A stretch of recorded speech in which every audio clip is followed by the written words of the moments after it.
రైతాంగానికి సంబంధించి ఇక్కడ మనకి 1,10,000 హెక్టార్లలో వరి ఉంది. అదేవిధంగా మనకి అరటి ఉంది. కొన్ని ప్రాంతాల్లో మనకి కోకో ఉంది. చాలా వరకు మనకి రొయ్యల చెరువులు, చేపల చెరువులు కూడా ఉన్నాయి.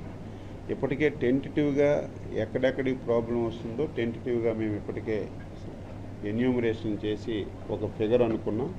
మనకు రేపు సైక్లోన్ వచ్చిన తర్వాత ఈరోజు ఇక్కడే కాదు, ఆంధ్రప్రదేశ్ రాష్ట్రంలో ఏ ఒక్క రైతు కూడా ఆందోళన చెందవలసిన అవసరం లేదు.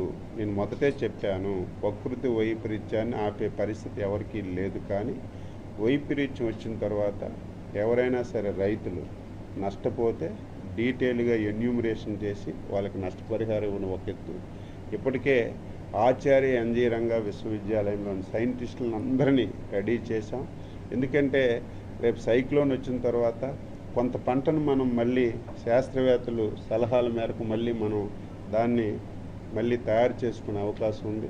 మళ్ళీ దాన్ని మనం ముందుకు తీసుకొచ్చే అవకాశం ఉంది. కాబట్టి శాస్త్రవేత్తలను కూడా పెట్టి ఏ రకంగా మనం మళ్ళీ పంటను కాపాడుకోవాలి, ఒకవేళ కాపాడుకోలేకపోతే తప్పనిసరిగా ఈరోజు వరికి కానీ అదేవిధంగా అరటికి కానీ కోకోకి కానీ నష్టపరిహారం కూడా డీటెయిల్గా సర్వే చేసి తప్పనిసరిగా ఇస్తాం. రైతులు ఎవరు ఆందోళన చెందవలసిన అవసరం లేదు.